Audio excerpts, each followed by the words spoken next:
lagi untuk kemarin sore ada PA bapak-bapak di Panitia Medan, dan ini sangat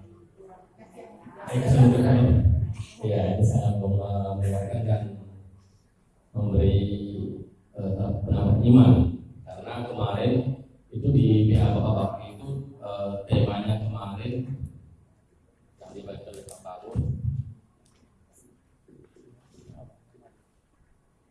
ketidakpercayaan seorang bapak. Nah, ini kemarin Pak Bangun bersaksi juga bahwasanya pengalaman hidupnya ini diambil dari Lukas 1 ayat 5 sampai 25. Cuman yang sangat berkesan itu ayat 25-nya.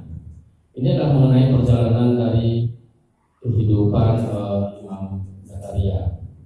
Jadi disampaikan oleh Pak Bangun waktu kemarin, banyak bapak ini katanya berjalan sesuai dengan keinginannya, walaupun dia sudah bersama Tuhan.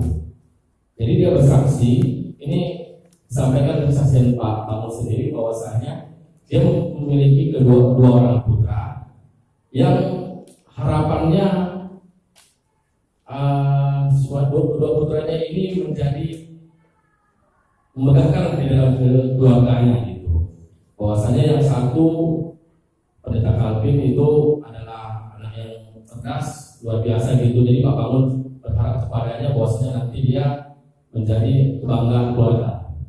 Bahwasanya waktu dia pun melamar di kedokteran lulus semua, tapi tidak lulus karena kesehatan, yaitu petualangan kata Pak Bangun.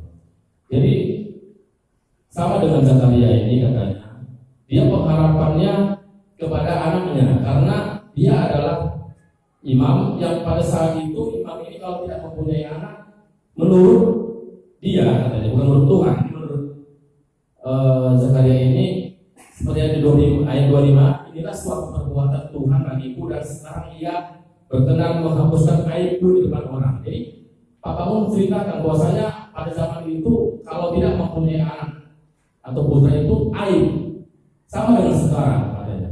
Padahal kan kalau kita belum dikasih keturunan itu bukan aib, tapi kita menganggap aib katanya.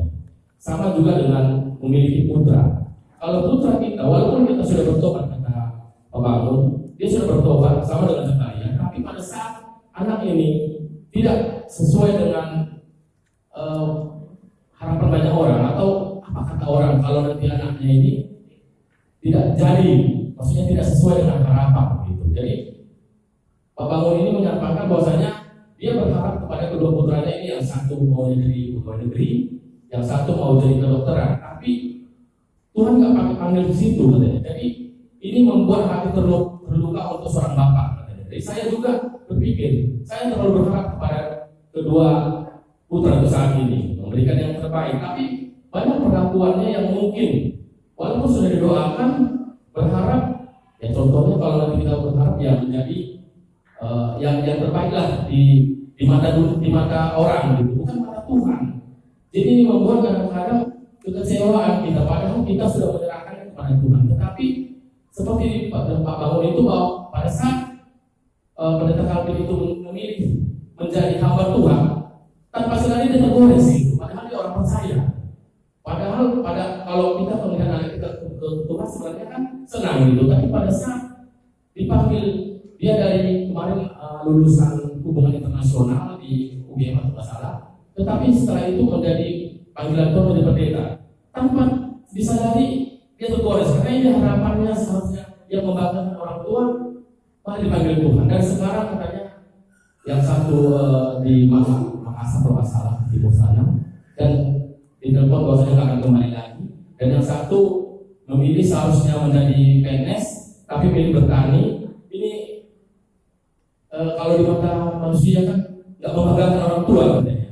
Jadi ini sangat membuat saya ditegur. Tetapi saya setelah menyerahkan sama Tuhan, berbicara sama Tuhan, sebenarnya inilah panggilan Tuhan untuk menguatkan seorang bapak gitu. Jadi ini juga saya belajar untuk menyerahkan anak kepada Tuhan, tetapi rencana Tuhan yang sebenarnya. Tapi ini gampang mengatakannya, tapi kalau kita dipraktekkan, kalau pun nanti anak ini dipanggil Tuhan, Saya juga belum tahu kalau Ika atau Pius jadi pendeta apakah senang atau enggak. Gitu, karena menurut saya kan kalau di mata dunia ya jadi minimal ya cita-citanya kalau Ika menjadi ilmuwan katanya, kalau Pius katanya kemarin menjadi desainer interior, apapun itu. Tapi kalau dipanggil Tuhan, apakah aku siap gitu? Karena kan kita melihat kadang-kadang ya memang gampang kita bilang menjadi hamba Tuhan, gampang mengucapkannya. Tapi kalau kita sebagai orang tua menjadi kebanggaan keluarga ini belum tentu bisa ikhlas menerimanya gitu. Jadi memang Pak Bangun bilang ini adalah makanan dari iman yang berat katanya, karena gampang mengucapkannya, susah melakukannya. Apalagi kita berharap di sekarang ini kan jangan sampai apa kata orang. Pak Bangun dulu gitu, apa kata orang anaknya dia seorang dosen S3 tapi anaknya sama juga jadi. Ini kan suatu nggak bagus di mata keluarga secara umum. Sama dengan Zakaria. Zakaria sampaikan katanya bahwasanya menghapuskan aibku, padahal aibnya apa gitu. Masuk gara-gara nggak ada anak aja itu aib. Ini kan disedaskan lagi bahwasanya ayat 25 ini ada titik dua katanya Tuhan. Saya kurang satu juga ini. Kalau titik dua adalah perkataan Zakaria, bukan perkataan Tuhan. Nah, orang yang benar-benar sudah tidak bercela di hadapan Tuhan seperti yang di ayat 5 ini, ayat 6, keduanya adalah benar di hadapan Allah dan hidup menurut segala perintah dan ketetapan Tuhan dengan tidak bercacat.